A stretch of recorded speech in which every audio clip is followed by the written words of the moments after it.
peuple du Mali. Des injures inacceptables. Et il n'est pas le seul. On insulte tout un peuple. À cause de quoi? À cause de 46 mercenaires. Ce n'est pas acceptable. Parce que je vois des Maliens qui répondent. La situation est tendue au niveau verbal. Puisque personne ne peut admettre qu'un peuple soit ainsi insulté. Et voici les militaires de M. Ouattara qui injurient comme ça un peuple tout entier. Personne ne peut admettre qu'on insulte le peuple du Côte d'Ivoire. N'acceptons pas qu'au nom de notre peuple, que des égarés insultent le peuple malien. Le peuple malien et le peuple ivoirien sont deux pays frères qui ont toujours vécu en toute quiétude. C'est le banditisme, les velléités de déstabilisation d'un aventurier politique, un putschiste notoire, appelé Ouattara, qui nous a mis dans cette situation vraiment délétère. Oui, il fait embarquer dans un avion 46 mercenaires, sans demander l'autorisation du pays hôte. En Côte d'Ivoire, il héberge des opposants maliens, matin, midi, soir, qui appellent à déstabiliser Assimi Goïta. Mais il se méfie.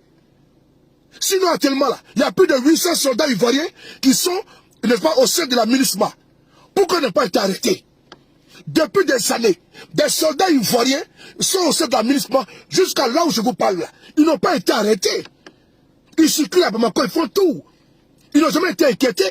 Mais il a mis 49 soldats qui partaient pour un agenda caché de déstabilisation. Ils ont accusé, ils ont dit non que c'était des soldats de l'ONU. L'ONU a dit non. Ils ont dit NSC. NSC a dit non. Quand c'est comme ça, on fait profil bas. On est débat sur la toile, on bandait les muscles. On ne se lève pas en Côte d'Ivoire, manipuler les gens contre les artistes, contre la communauté malienne, les insulter. Ces propos condescendants, ces injures contre un peuple sont inadmissibles, condamnables et inacceptables. Ces bounafiers, ces gros porcs qui s'assoient tous les jours, les vidéos de haine contre les Maliens, doivent faire attention. Parce que c'est comme ça que vous braquez le peuple contre les autres. Mais le peuple ivoirien est tellement intelligent qu'il ne peut tomber pas dans la manipulation de ces personnes-là, qui sont en quête de pas de pitance. Parce que ce qu'ils font, c'est des ventriculistes. Des ventriculistes. Comment? Il y a des activistes et les ventriculistes. C'est les personnes qui se battent pour leur ventre, pour leur panse, pour leur tube digestif. Donc leur combat est alimentaire. Donc c'est les ventriculistes. Nous sommes les activistes. Eux, c'est un combat, n'est-ce pas, alimentaire, sardinade. Eux, ils pensent à leur pitance, à leur gamelle, puis que c'est des chiots, pas du tout, qui donnent un peu de croquettes, et puis c'est bon. Ils ne peuvent parler au nom du peuple de Côte d'Ivoire et inciter le peuple malien. Ils ne veulent pas demander d'envoyer des barbousses là-bas. C'est important de vous le signifier. Alors, quand on parle de Assimi Goïta, on va aller chez nous en Côte d'Ivoire. Chez vous en Côte d'Ivoire, ferme ta gueule. Ferme-la, idiot. Boucle ça, ton caniveau. Ah, Pompé, demain, on va ici, voir ici. Ces gens, voilà, ici. Regardez ici, là. Qui est là? Ah, Pompé, regardez ici. Quand vous parlez aux Maliens, là, qui est ici, là? Celle-là, elle est militaire? Est-ce qu'elle est militaire, cette dame-là? Est-ce qu'elle est militaire, cette dame? Non. Elle est docteur. Son seul crime, avoir demandé à Ouattara du travail. Elle est aujourd'hui en prison. Donnez-moi 5 ans, j'ai donné 1 million d'emplois. Maintenant, il est en prison de nos intellectuels. Oui. Il est en prison maintenant nos intellectuels. La Côte d'Ivoire de demain. Ces personnes-là, leurs pères ne sont pas en prison. Leurs pères ne pas être en liberté. Ça, c'est le seul qu'il va falloir demander, mon cher frère. On y va. Regardez ici encore.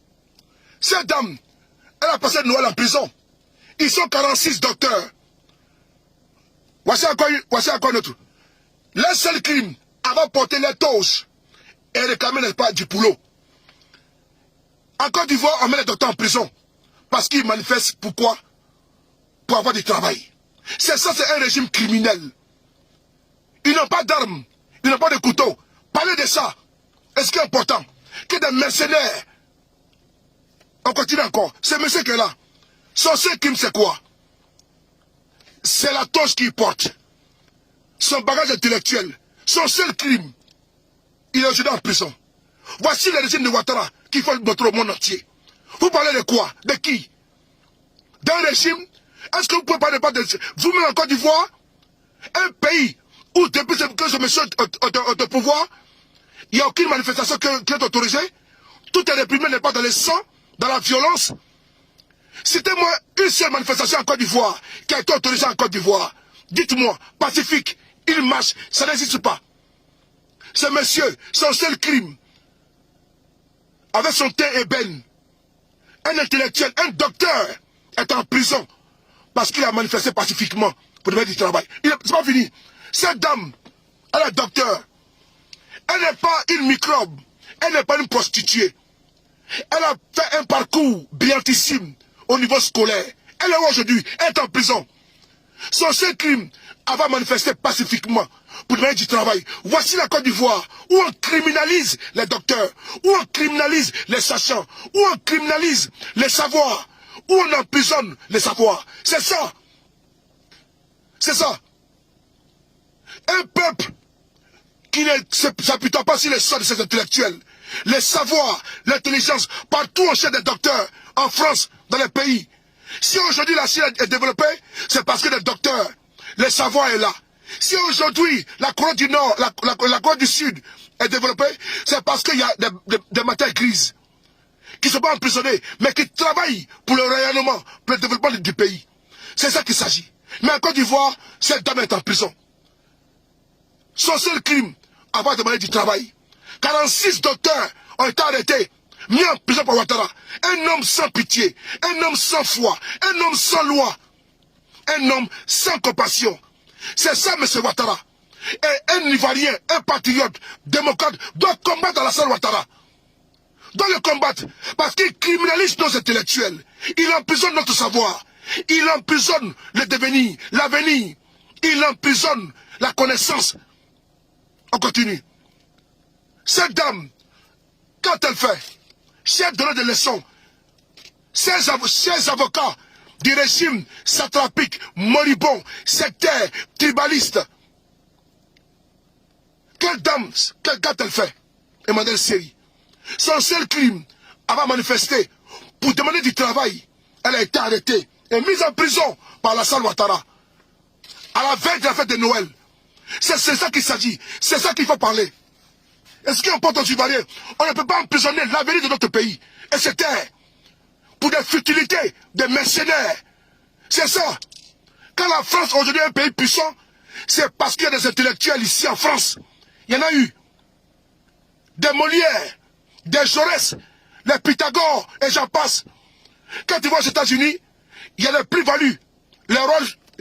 Quand tu vois aujourd'hui les chimistes, les savants, les scientifiques russes et tout ça, c'est les savoirs qui font développer un pays. Mais en Côte d'Ivoire, on les met en prison.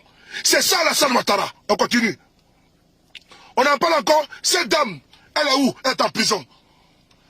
Elle est docteur. 46 docteurs sont aujourd'hui en prison en Côte d'Ivoire. Pendant que vous réclamez la libération des 46 mercenaires, vous mettez en prison encore les savoirs. 46 docteurs sont aujourd'hui en prison. Voici notre pays. Voici les visages de M. Ouattara. Lui qui va s'accroupir. Lui qui est là-bas en génuflexion au Mali, avec sa délégation. Demandez pardon à Simi Goïta. Pendant ce temps, il est sans pitié. Il met 46 docteurs en prison.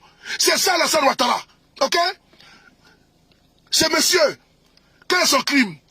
Il n'est pas un microbe. C'est un intellectuel. Quand il fait son crime, il a été à l'école. Sa peine, la maca.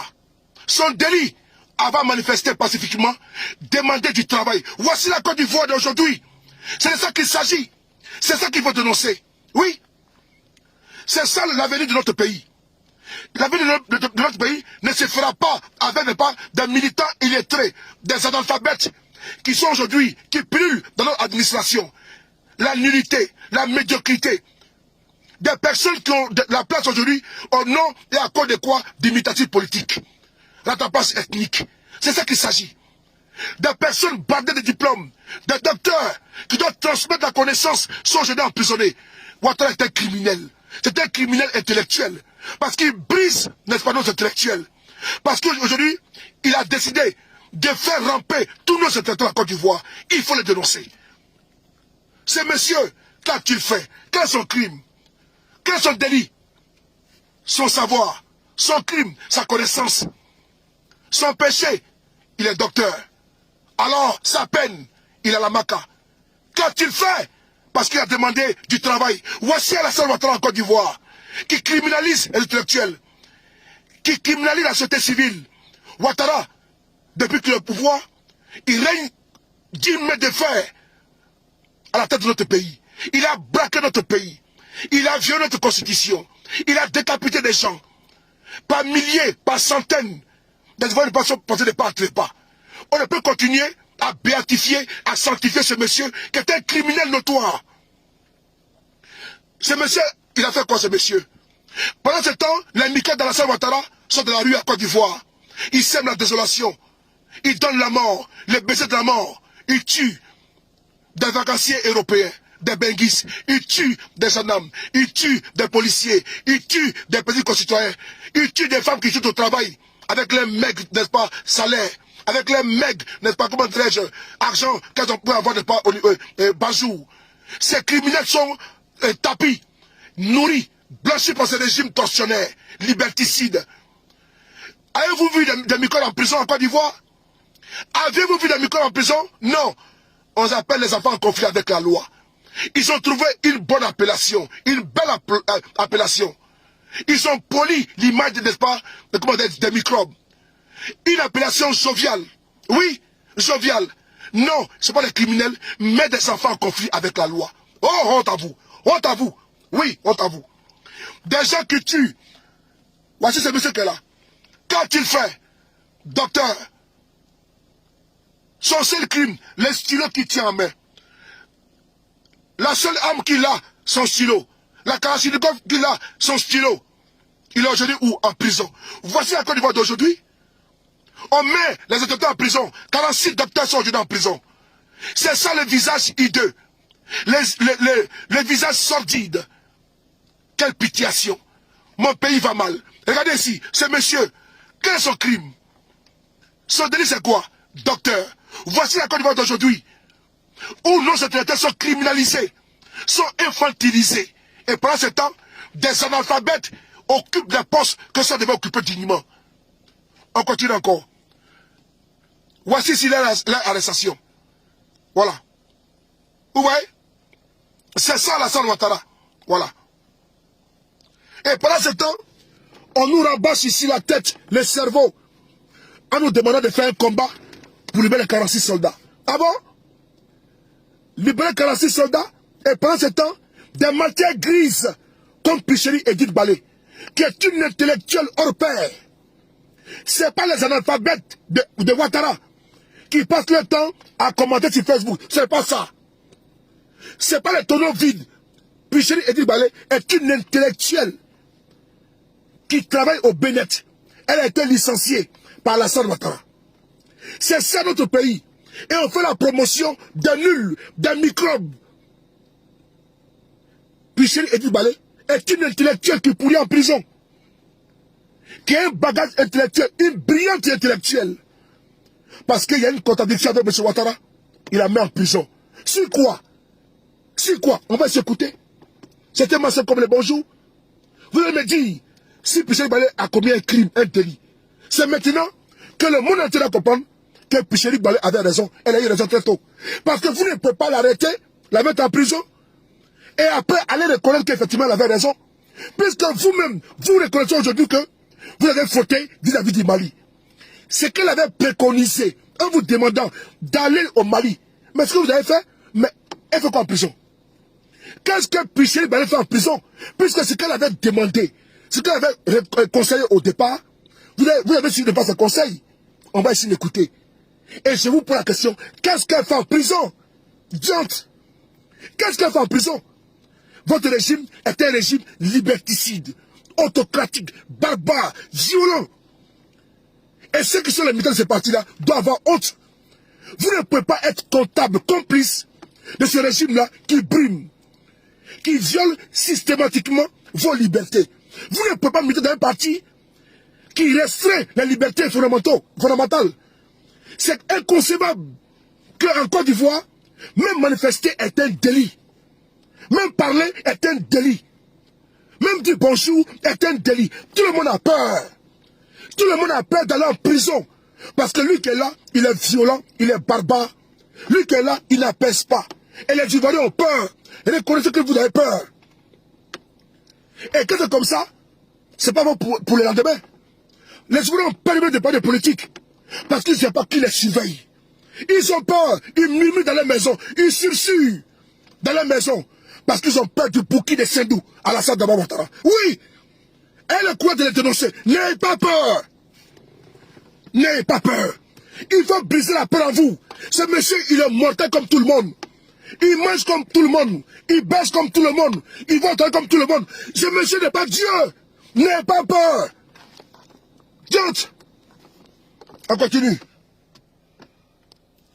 Cette affaire-là, qui a commencé? C'est nous qui avons commencé?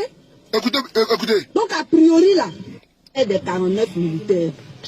Les 49 militaires, là, c'est pas nous qui les avons envoyés là-bas. C'est clair. Ceux qui les ont envoyés, là, ils se connaissent. Bonne. Et nous tous, on a vu dans la presse tout ce qui s'est dit sur cette histoire. Moi, je suis parti au Mali, je sais ce que j'ai entendu. Écoutez bien. Je suis venu, on dit, faut pas que j'ai parlé de ça. Voilà. Je demande pourquoi je ne dois pas parler de ça, on ne m'a pas encore donné de réponse. Toujours est-il que, dans l'actualité, nous voyons qu'il y a des gens qui s'en prennent aux Maliens. Moi, je suis ivoirienne. Je dois défendre l'État de Côte d'Ivoire. Je dois défendre mon pays. Mais en même temps, autant il y a des étrangers ici, autant il y a des Ivoiriens qui sont étrangers ailleurs. Donc, dans le traitement qu'on a envers les étrangers, là, on doit penser aussi à nos frères qui sont ailleurs. C'est de ça qu'il s'agit. Donc, quand je parle, c'est pas que je défende les Maliens, mais il faut qu'on soit objectif. Cette affaire-là, qui a commencé? C'est nous qui avons commencé? C'est nous.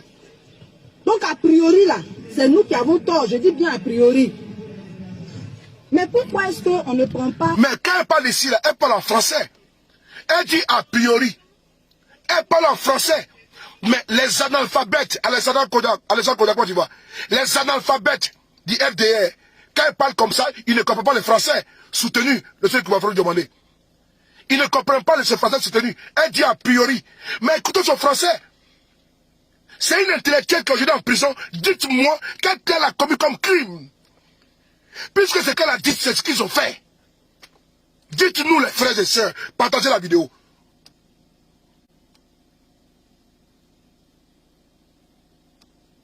Des 49 militaires. Les 49 militaires, là, c'est pas nous qui les avons envoyés là-bas. Ceux qui les ont envoyés, là, ils se connaissent. Voilà. Et nous tous, on a vu dans la presse tout ce qui s'est dit sur cette histoire. Moi, je suis parti au Mali, je sais ce que j'ai entendu. Je suis venu, on dit, faut pas que j'ai parlé de ça. Ah bon? Je demande pourquoi je ne dois pas parler de ça, on ne m'a pas encore donné de réponse. Toujours est-il que, dans l'actualité, nous voyons qu'il y a des gens qui s'en prennent aux Maliens. Moi, je suis ivoirienne. Je dois défendre l'État de Côte d'Ivoire. Je dois défendre mon pays. Mais en même temps, autant il y a des étrangers ici, autant il y a des Ivoiriens qui sont étrangers ailleurs. Donc, dans le traitement qu'on a envers les étrangers, là, on doit penser aussi à nos frères qui sont ailleurs. C'est de ça qu'il s'agit. Donc, quand je parle, c'est pas que je défende les Maliens, mais il faut qu'on soit objectif. Cette affaire-là, qui a commencé? C'est nous qui avons commencé? Donc, a priori, là, c'est nous qui avons tort. Je dis bien a priori. Mais pourquoi est-ce qu'on ne prend pas les dispositions qu'il faut pour régler ce problème à l'amiable et puis on menace les Maliens? Voilà. Tu me provoques et puis tu me menaces. Voilà. Tu dis quoi? Non. Voilà. Donc, dans tous les cas, on ne va pas entrer dans tous les détails. Merci beaucoup, Puchéry et Tikbalé. Ce qu'elle a dit là, elle est partie au Mali, la préfète de cet esprit. Elle revient en Côte d'Ivoire. On dit que tu parles rien. On nous sort des photos, elle a été invitée par un gars de Guillaume Soro. Toujours du coq à l'âne. Toujours du coq à l'âne. Toujours la manipulation. Non, tu as causé qui? Tu as voulu faire coup d'état? Tu as causé que djihadiste? C'est ceux-là qui avaient coup d'État au Mali, en Côte d'Ivoire. Ils l'ont pu le mettre en prison. On dit qu'elle a voulu croiser les parents des soldats. Qu'elle a voulu les croiser en Côte d'Ivoire. Mais si elle est quoi là, ça fait quoi? C'est un secret d'État? Non. Mais on en parle. On en parle. Pourquoi les PPACI, pourquoi le président Babo Laurent a refusé de s'engager dans ça? Il a parlé une fois. Mais le président Bédier, silence radio. Même maman Simone Eve Babo, elle a dit que la Côte d'Ivoire n'a pas raison. Elle a dit ça ici. La vidéo est là. Pourquoi vous ne l'avez pas mis en prison? Pourquoi vous n'avez pas arrêté le père Babo Laurent pour le mettre en prison? Pourquoi vous n'avez pas arrêté Simone Eve Babo pour le mettre en prison? Parce qu'ils ont des propos plus graves que Pichel et Edith Ballet. Elle dit de trouver, n'est-ce pas, comment dirais-je, un conciliabule et de vous asseoir et parler. Elle a dit, mais quand vous êtes braqué sans délai, vous êtes sorti en train de menacer les Maliens. Vous allez voir, on met embargo, on coupe les courants. Donc, ce qu'elle a dit au départ, là, vous êtes maintenant allé au Mali, toute honte but. Toute honte but. Parlez reconnaître que vous avez tort. Vous-même, vous reconnaissez devant tout le monde qu'effectivement, nous avions tort. Donc, qu'est-ce que Pichel va faire en prison? Qu'est-ce qu'elle fait en prison? Puisque vous avez reconnu à la face du monde qu'effectivement, vous avez tort. La vidéo est là à monter devant tout le monde. Donc, ce qu'elle a dit là, c'était faux. Elle a dit, a priori, nous avons tort. Mais vous-même, vous avez reconnu que vous avez tort. Parce qu'elle a parlé, n'est-ce pas, elle dit a priori. Celui qui a tort. Elle a répété 2 fois.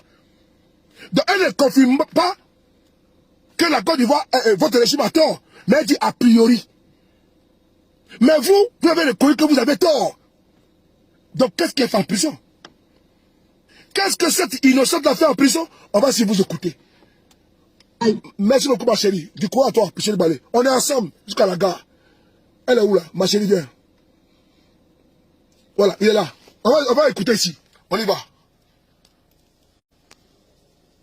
Le ministre d'État, ministre de la Défense de la Côte d'Ivoire et le ministre des Affaires étrangères du Togo à la tête d'une forte délégation reçue par le président de la transition.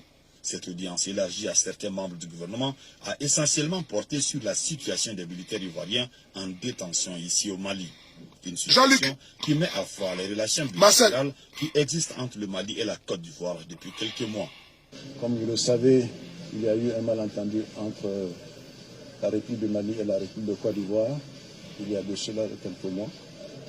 Il était bon que nous puissions nous rencontrer pour en parler. Et c'est ce que nous avons fait avec nos frères maliens. Ah bon? Et le président Assimi Goïta nous a fait l'honneur de nous recevoir pour que je puisse lui transmettre les messages du président Ouattara, ce que nous venons de faire. La rencontre s'est passée dans un esprit fraternel, de compréhension mutuelle. À la suite de cette audience, la délégation ivoiro-togolaise a eu un temps d'échange plus élargi avec le ministre d'État, ministre de l'administration territoriale et de la décentralisation et le chef de la diplomatie malienne. Ce cadre a permis aux différentes parties d'élaborer un mémorandum, lequel document servira d'appui pour avoir un dénouement heureux de la situation qui prévaut entre le Mali et la Côte d'Ivoire.